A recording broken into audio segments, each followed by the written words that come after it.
Welcome to Spectrum News Within the Week, coming to you live from Oyo, the Akwa Ibom state capital. My name is Ofonono Joseph. Let's take a look at the top stories. President Tinubu signs Electoral Act 2026 into law. Governor Moino cautions against vandalization of government property. In other stories, Trump directs U.S. to prepare for release of files on aliens and UFO. Stay tuned for details of these stories and more in a moment.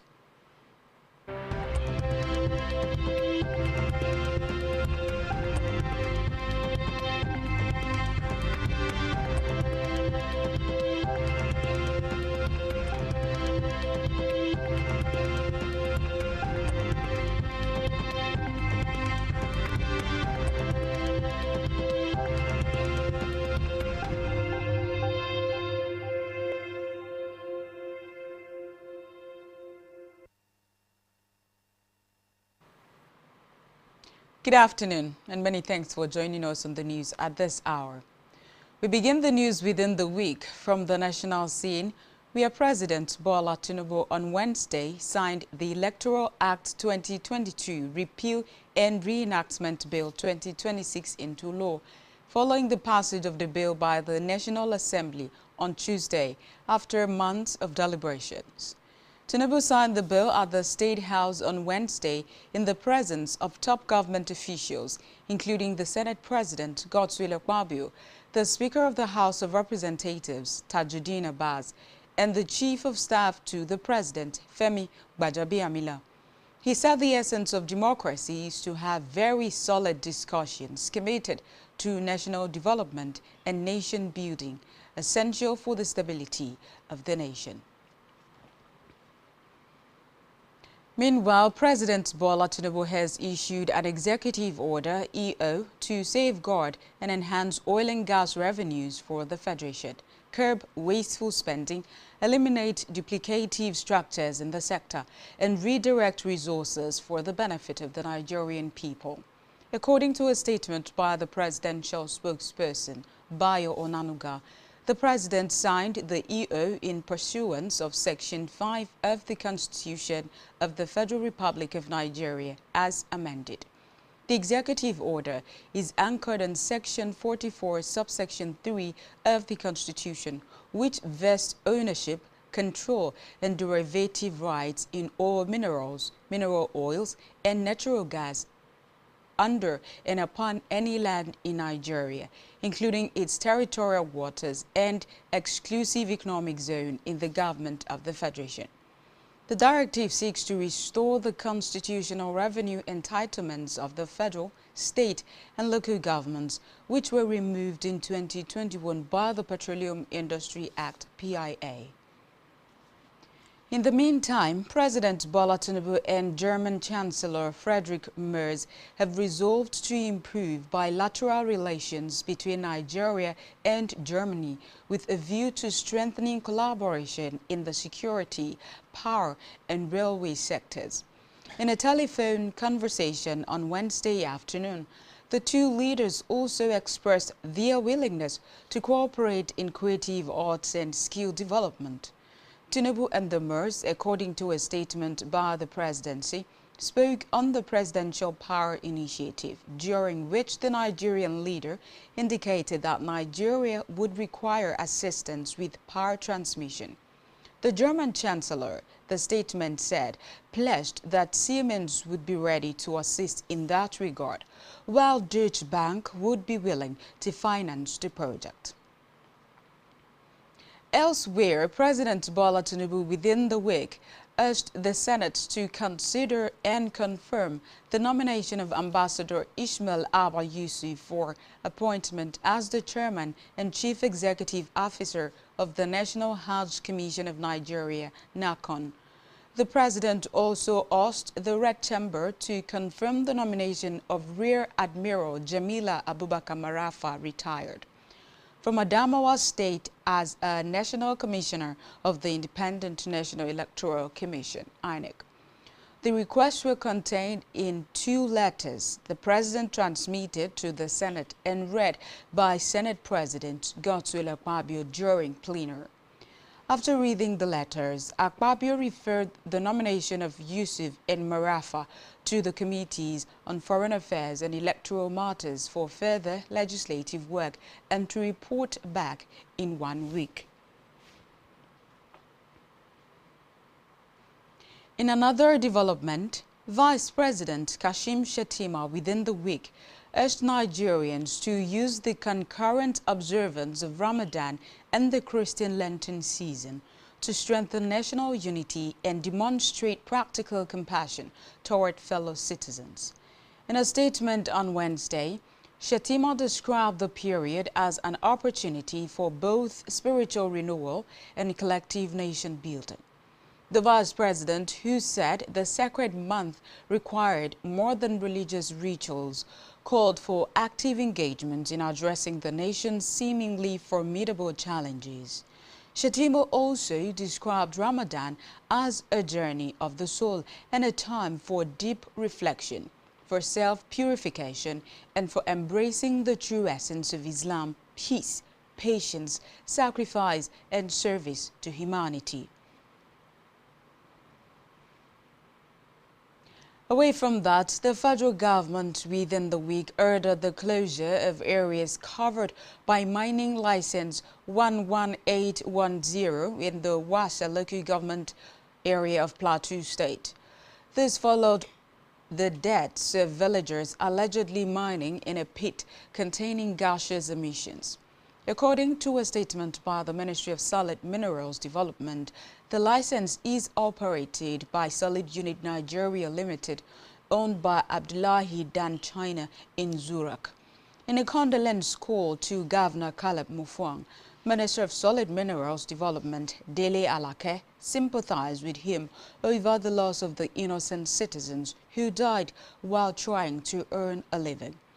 The minister has also dispatched a team of officials and investigators led by Permanent Secretary Yusuf Yabo to probe the remote and immediate causes of the incident and recommend sanctions.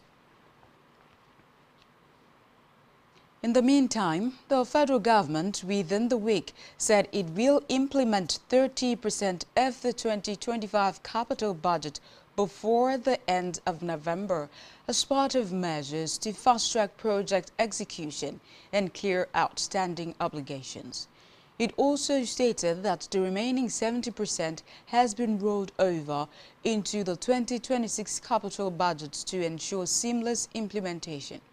The move follows a directive to ministries, departments and agencies to comply strictly with procurement rules in the execution and payment of capital projects under the extended 2025 budget cycle.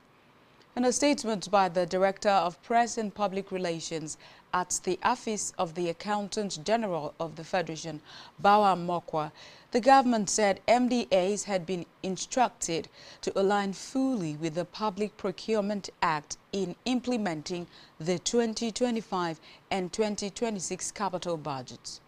The Minister of State for Finance, Doris Uzokanite, gave the directive during a stakeholders meeting on the implementation of the extended 2025 capital budget held at the Federal Ministry of Finance in Abuja. Meanwhile, in a decisive move to strengthen oversight of Nigeria's fast-growing digital asset market, President Bola Tinubu established the Virtual Asset Regulatory Council (VAC) and designated the Central Bank of Nigeria (CBN) and the Nigeria Revenue Service (NRS) as the country's joint Virtual Asset Regulatory Authority (VARA), overseeing non-security virtual assets. The VAC, established through a presidential directive issued in August 2025, also recognizes the Securities and Exchange Commission (SEC) as the regulator of virtual assets classified as securities. The new supervisory arrangement, unveiled as part of a broader policy framework, is designed to reshape how Nigerians interact with cryptocurrencies, stablecoins, digital tokens, and other virtual assets, while enhancing security, transparency, and consumer protection in the sector. In the meantime, the federal government has expressed concern over the persistent circulation of substandard and falsified veterinary drugs, citing weak regulatory compliance and uncoordinated importation practices. The Minister of Livestock Development, Idi Mokhtar, raised the concern at a national stakeholders roundtable on the quality and regulation of veterinary medicines on Friday in Abuja. Mokhtar said inadequate oversight of local manufacturing and distribution channels had allowed poor quality products to enter the market, with livestock farmers often unknowingly purchasing ineffective drugs. According to him, this results in treatment failure, economic losses, and avoidable livestock deaths, undermining productivity in the sector. In a separate development, the Federal High Court in Abuja within the week adjourned the trial of Abubakar Malami, former Attorney General of the Federation (AGF) and Minister of Justice, and his son, Abdulaziz, until February 27. The case filed by the Department of State Services (DSS) against Malami and son was adjourned by Justice Joyce Abdul Malik, following a public holiday declared by the FCT Minister, Nyesom Wike. Recall that the DSS had on February 3 arraigned the ex-AGF and his son on a 5-count charge bordering on terrorism and illegal firearms possession. In the charge, Malami is also accused of refusing to prosecute suspected terrorism financiers, whose case files were handed to him while he served as the AGF and Minister of Justice. Talking security now, the Armed Forces of Nigeria has launched Operation Savannah Shield to dismantle terrorist networks and kidnapping syndicates in Kwara and neighboring Niger State. The Chief of Defense Staff, Olufemi Oluyede, operationalized the Joint Task Force at the 22 Brigade Sobi Military Cantonment, Ilorin. Oluyede described the mission as a deliberate offensive to deny criminals freedom of action, warning that forested enclaves and ungoverned spaces hitherto exploited by terrorists will no longer serve as safe havens. He also said troops would conduct sustained clearance operations to protect lives, property, and key agricultural zones. The defense chief also stressed enhanced interagency collaboration and urged community leaders and residents to provide credible intelligence, noting that security remains a shared responsibility. He further appointed the theater commander, Major General Yakubu Yahaya, to oversee operations in the joint area.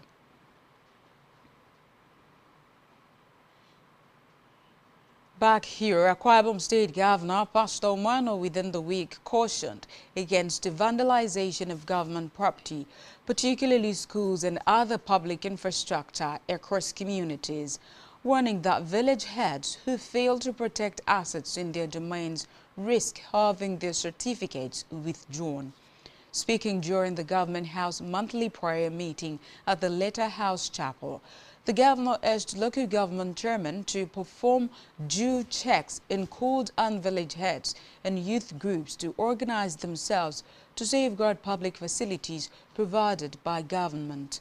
He emphasized that these projects are collective investment meant to benefit the people and must not be destroyed by acts of negligence or sabotage.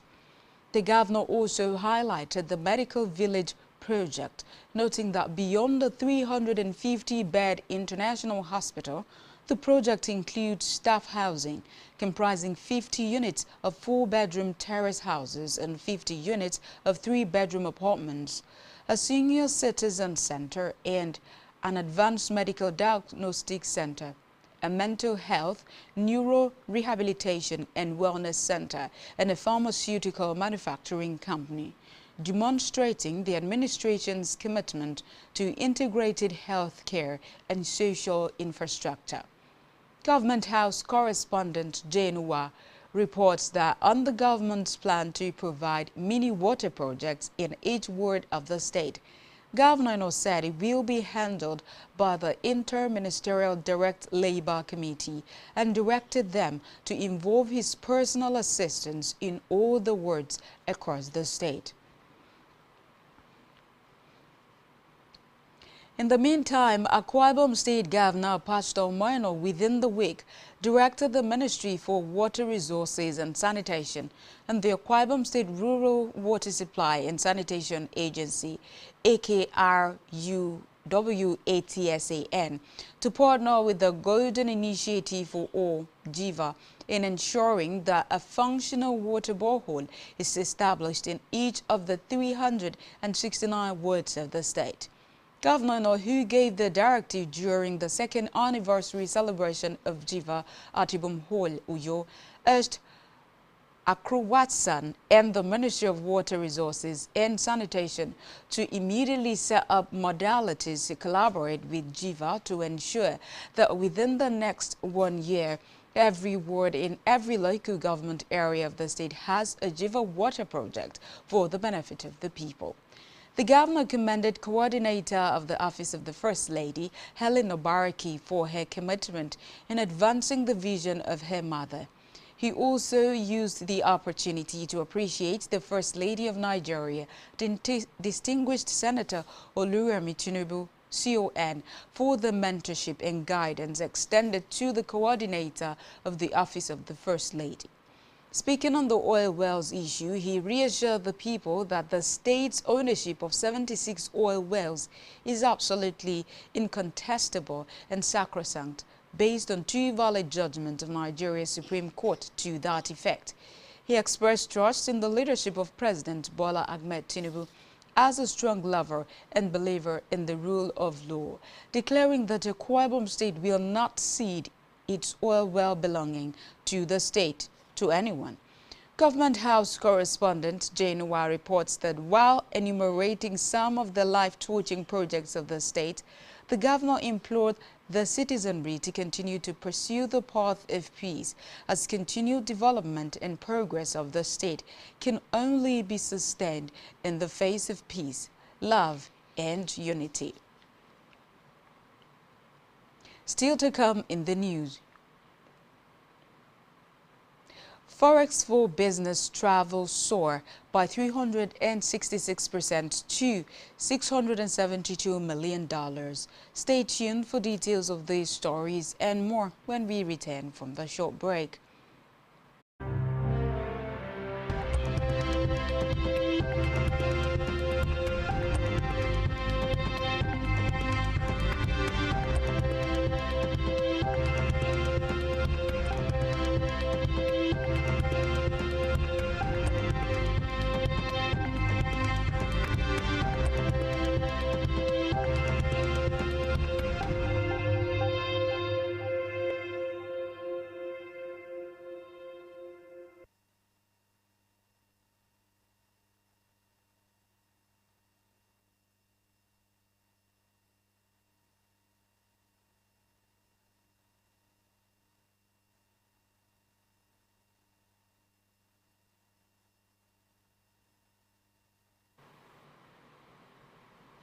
Welcome back and thank you so much for staying tuned. Now let's continue with the rest of our news stories. In Africa, Somalia's government on Wednesday announced it is making progress in its long-running fight against the Al-Qaeda-linked Al-Shabaab militant group. Officials have announced they have reclaimed territory from the militants that had been under their control for years. Omar Ali Abdi, Somalia's State Minister for Defense, said there were new locations and settlements that were liberated from these militants that were under their control for the last 18 years. According to analysts, U.S.-backed airstrikes have also contributed to the government reclaiming territory from Al-Shabaab, which once controlled swaths of the country. Still in Africa, France and Algeria have agreed to restore security cooperation during a visit to Algiers by French Interior Minister Laurent Nunez, marking the first sign of a thaw in diplomatic ties. After meeting with President Abdelmadjid Tebboune, Nunez said both sides had agreed to reactivate a high-level security cooperation mechanisms. The visit took place against a backdrop of thorny relations between France and its former colony, frayed since Paris in 2024 officially backed Moroccan sovereignty over the disputed Western Sahara region, where Algeria supports the pro-independence Polisario Front.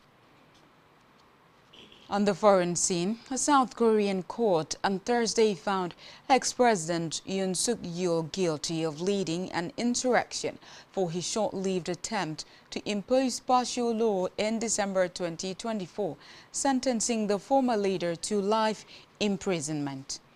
Recall that Yoon abruptly declared martial law in a televised address in December 2024. Saying drastic measures were needed to root out anti-state forces. The 65-year-old hardline conservative was later impeached, arrested and charged with a litany of crimes ranging from insurrection to obstruction of justice. Prosecutors had sought the harshest penalty on the insurrection charges, urging the Seoul Central District Court's team. South Korea has an official moratorium on capital punishment. The last prisoners were executed in 1997 with a death sentence effectively banishing Yoon to life behind bars. Still on the foreign scene, the White House warned on Wednesday that Iran would be wise to do a deal with the United States as President Donald Trump once again hinted at military action. The two sides recently resumed indirect talks mediated by Oman after Trump repeatedly threatened military action against Iran over a deadly crackdown on protesters last month. A previous attempt at negotiations collapsed when Israel launched surprise strikes on Iran last June, beginning a 12-day war that Washington briefly joined to bomb Iranian nuclear sites. On Wednesday, Trump again suggested the United States might strike Iran in a post on his Truth Social site with a U.S. military buildup underway in the Middle East. Meanwhile, President Donald Trump has said that he will direct U.S. agencies, including the Defense Department, to begin the process of identifying and releasing government files on aliens and extraterrestrial life. Trump made the declaration in a post on Truth Social after he reportedly accused Barack Obama of revealing classified information when the former president said aliens are real on a podcast last week.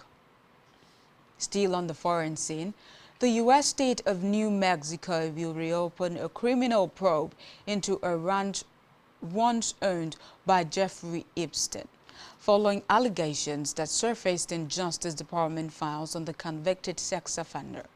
State prosecutors said they would seek full access to unredacted Epstein files relating to the Zorro Ranch held by federal investigators in Washington, D.C.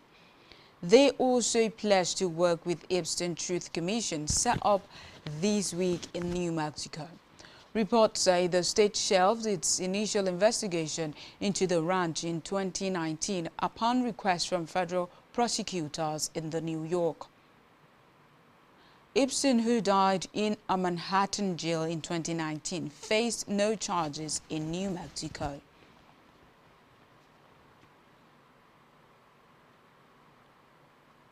On our business news now, more Nigerians gained access to foreign exchange, boosting their spending on business travels by 366% to $372.27 million in the first 9 months of 2025, up from $144.19 million recorded in the corresponding period of 2024.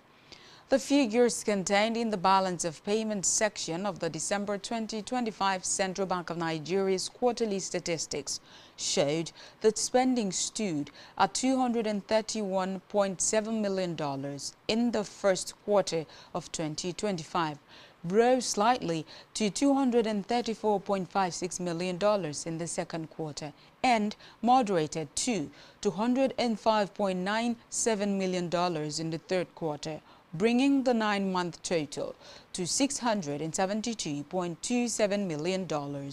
In contrast, business travel expenditure was $77.33 million in Quarter 1, 2024, fell to $46.62 million in Quarter 2, and further decreased to $20.24 million in Quarter 3, culminating in $144.19 million for the same period.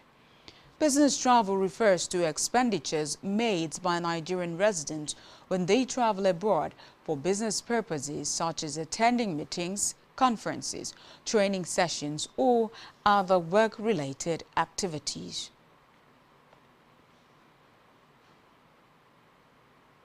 Still in business, the concession agreement formalizes the implementation of a national digital platform for sustainability reporting aimed at strengthening transparency, accountability, and data-driven regulation across Nigeria's corporate ecosystem. Speaking at the signing ceremony in Abuja on Wednesday, Executive Secretary and CEO of the Financial Reporting Council, Dr. Rabiu Olowo, described the development as more than a routine agreement or cosmetics, saying that through the platform, the FRC would standardize sustainability disclosures, monitor compliance in real time, detect risks and misstatements, and strengthen enforcement through data-driven oversight. According to him, the platform marks a shift from fragmented and manual sustainability reporting to a technology-enabled framework that enhances credibility and trust in corporate disclosures. Meanwhile, Nigeria's oil sector has lost an estimated 1.76 trillion naira in potential crude oil revenue due to its failure to meet the production quota set by the Organization of the Petroleum Exporting Countries from January 2025 to January 2026. Data from the Nigerian Upstream Petroleum Regulatory Commission revealed that the country's crude oil production fell below the OPEC set target of 1.5 million barrels per day in 9 months in 2025 and repeated the same in the first month of 2026, even as global crude prices remained moderately strong. According to the figures, Nigeria produced 1.54 mbpd in January 2025, exceeding its quota by about 40,000 barrels per day. Production also slightly exceeded the quota in June and July, with daily outputs of 1.51 mbpd, translating to surpluses of approximately 10,000 to 30,000 barrels per day. Still talking business, the president and chairman of Dangote Industries Limited, Aliko Dangote, within the week called on the federal government to urgently convene a national retreat to resolve Nigeria's persistent electricity crisis, warning that widespread power outages could undermine the country's industrialization drive and economic growth. Dangote made the appeal at the official national launch of the National Industrial Policy 2025 in Abuja themed From Policy to Productivity, Implementing Nigeria's Industrial Future. The policy emerged against the backdrop of a weak manufacturing sector which, due to poor electricity supply, high production costs, limited access to finance, infrastructure deficits and heavy reliance on imports, have been constrained. Dangote stressed that without stable electricity, Nigeria would struggle to create jobs, drive industrial productivity, or achieve sustainable economic growth.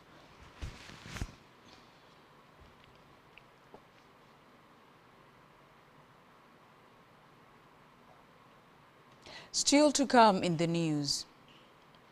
Moroccan court sentences 19 Senegalese fans for vandalism during AFCON 2025 finals. Stay tuned for details of these and more after this break.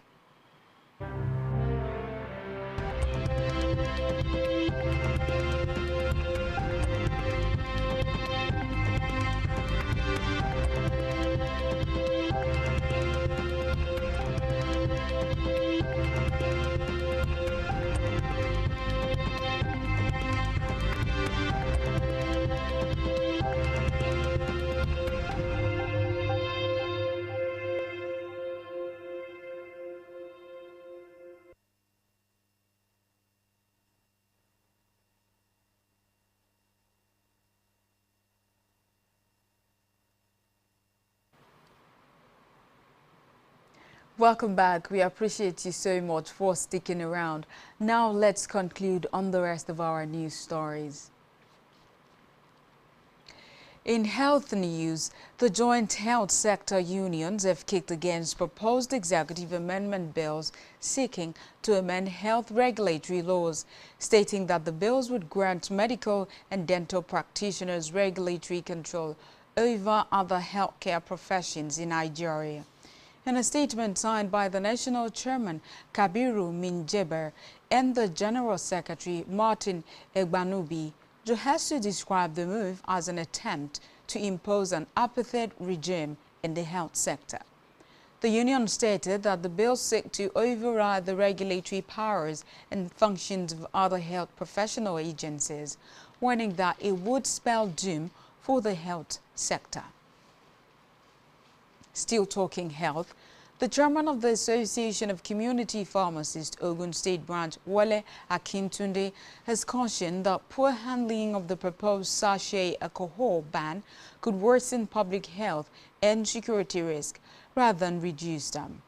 Akintunde warned that while concerns about youth exposure to alcohol are legitimate, enforcement strategies must be carefully designed to avoid unintended consequences that could undermine the policy's objectives.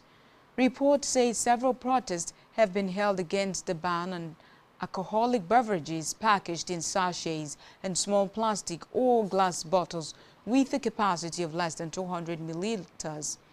While the National Agency for Food and Drug Administration and Control insisted that the move was aimed at protecting children, adolescents and young adults from the harmful use of alcohol, other stakeholders, particularly distillers, said the ban may wipe out 1.9 trillion naira investment and render no fewer than 5.5 million Nigerians jobless.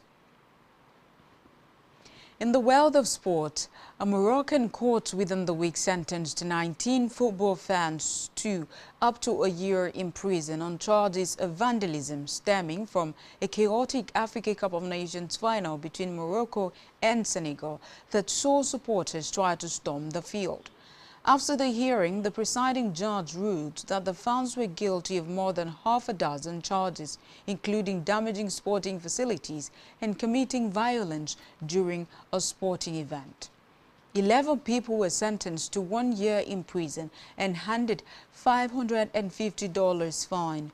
4 were sentenced to 6 months and given $218 fine, while the remaining sentenced to 3 months and $130 fine. Still in sports, the indomitable Lionesses of Cameroon have set up camp in Monday for the double-header friendlies against the Super Falcons in Nigeria. 25 players have been called up to the training camp. The players were drawn from the Cameroon Women's Championship with the addition of few foreign-based players. The friendlies against the Super Falcons will hold on Saturday, February 28 and Tuesday, March 3. Both games will serve as part of the Lionesses' preparation for the 2026 Women's Africa Cup of Nations. Meanwhile, Manchester United are through to the quarterfinals of the Women's Champions League in their first season in the competition after beating Atletico Madrid. Mark Skinner's side navigated a two-legged playoff and won 5-0 on aggregate, having secured a 3-0 lead in Spain last week.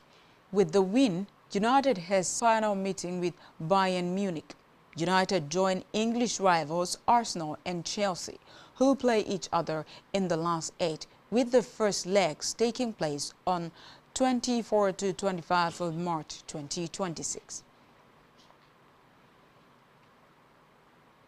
Still talking sports, the Nigeria Football Federation (NFF) within the week dismissed rumors regarding a decision from FIFA concerning Nigeria's protest against the Democratic Republic of Congo (DRC) over allegations of fielding ineligible players.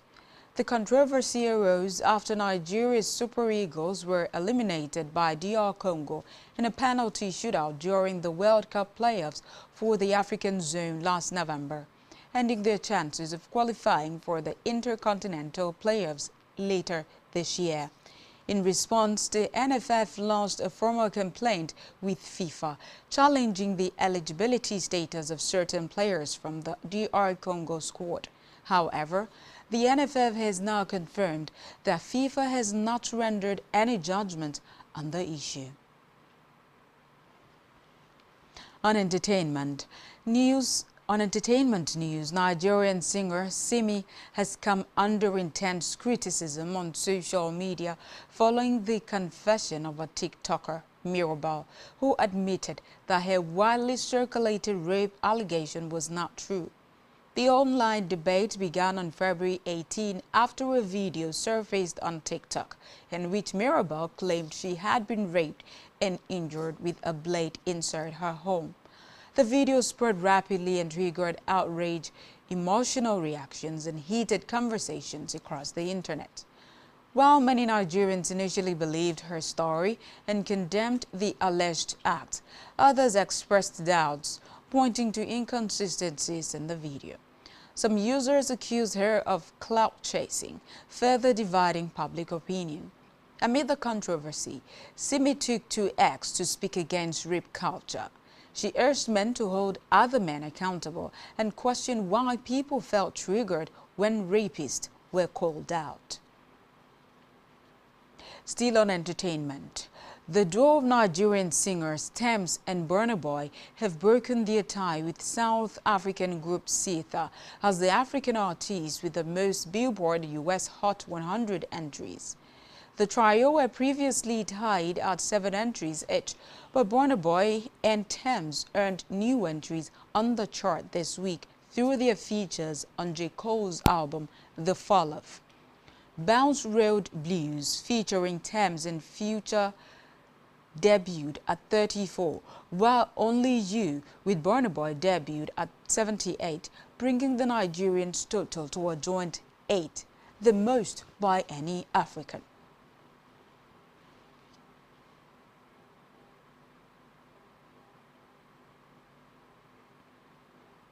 Lastly in the news, actor Timini Ebuson's new film, Love and New Notes, has broken the box office records, earning 106 million naira in its opening weekend, making it the highest-grossing Nollywood film of 2026.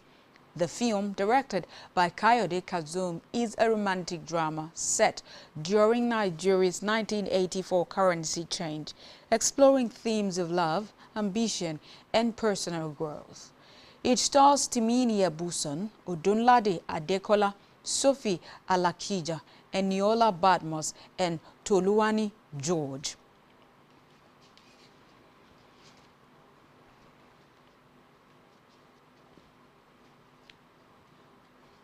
And that's all we have for you at this time. Kindly follow us on all our social media handles and subscribe to our YouTube channel, all of which you can find on our website, spectrumtvlive.ng. You have been watching Spectrum News Within the Week. My name is Ofonono Joseph. Good afternoon and have a productive new week.